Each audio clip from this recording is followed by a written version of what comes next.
Rieccoci in studio, Donna Zan, tra aperture anticipate e aperture ordinarie, si caccia?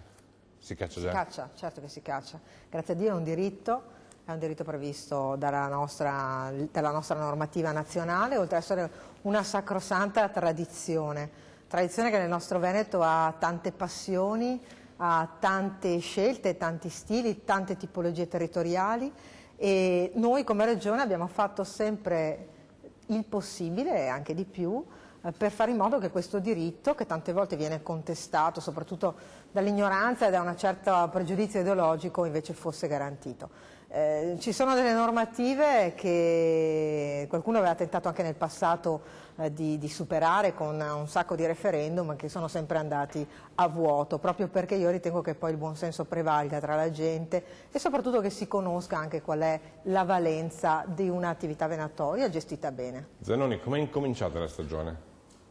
È incominciata piuttosto male. A noi sono giunte molte segnalazioni purtroppo di violazioni di legge. Diciamo che non tutti i cacciatori si comportano male, per carità, però ci sono stati molti casi di violazione soprattutto delle distanze dalle case. Io dico, ci sono le campagne, che cosa serve andare a cacciare lepri fagiani vicino a casa per poi crearsi tutte queste inimicizie e far correre dei rischi anche le persone che abitano in campagna? Quindi io credo che ci dovrebbe essere sicuramente un maggior controllo del territorio. Purtroppo ormai la vigilanza venatoria è ridotta all'osso e i cacciatori continuano a essere in un numero elevato, e questo è un grosso problema, perché poi si traduce anche in incidenti, in danni alle colture, danni alle abitazioni, come è successo, agli animali stessi. E sono successi problemi anche nel periodo di addestramento cani, con dei cani da caccia lasciati liberi che hanno distrutto dei pollai, hanno distrutto degli orti, proprio perché c'è questa indisciplina e perché purtroppo è un'attività che si svolge appunto in campagna, dove i controlli praticamente non ci sono. E secondo me ci sono troppi cacciatori in proporzione alla vigilanza che c'è adesso. Ma almeno si potrebbe partire, se proprio non si vuole abolire la caccia, almeno con un tetto massimo di cacciatori. Sono 55.000 in tutto il Veneto, secondo me 10.000 ogni anno a sorteggio sarebbero già comunque anche troppi. Per i diritti mi sembra una buona idea quella del sorteggio, proprio rispettoso del diritto.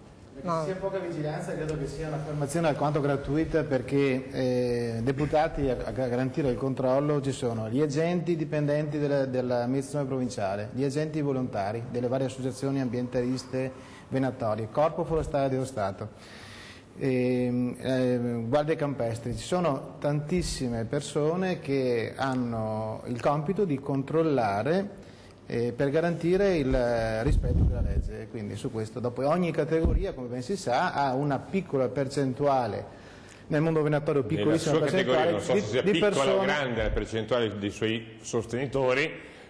Lo dico per chiarezza, noi mandiamo in onda gli sms che volete mandarci, ne abbiamo già visto una decina, stile Berlato Santo Subito, non è colpa nostra, non è che noi eliminiamo quelli che dicono il contrario. È semplicemente che poi c'è chi si industria meglio anche nel far sapere che partecipa a una trasmissione televisiva. Ma io credo che la questione venga rapportata, i risultati ci sono e sono evidenti, no? E in più occasioni Zanoni evoca questa sua rappresentatività della stragrande maggioranza dei cittadini. Poi invece abbiamo dei riscontri oggettivi che ci portano a constatare che ogni volta che Zanoni si è presentato alle elezioni ha preso poco più come preferenze dei voti della sua famiglia o di qualche altro parlamentare. Ma devo replicare perché sta dicendo una bugia. Do di dati, sono bugie. Dopo, tocca a te. Da sempre racconti bugie, continui a raccontare bugie. Ho qui i dati relativi alla tua partecipazione, prima come candidato consigliere regionale nei Verdi, e dopo come candidato alle europee nel partito di Di Pietro. Sei ancora in campagna elettorale? Finita la campagna elettorale. Pensa che se tu rappresentassi... Decido io il tema della trasmissione, che è la caccia, e non le sue questioni politiche sui voti presi e non presi. Qual è la rappresentatività, non sulla politica.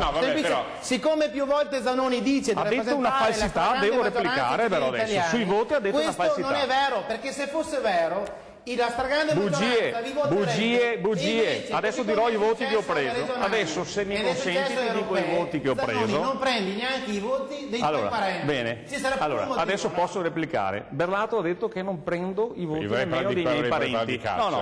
Vorrei vedere chi in Veneto o in Italia ha 11.200 parenti. Queste sono le preferenze delle persone che mi hanno votato. Se non fosse gay mancato le direi minoreitano, però oltretutto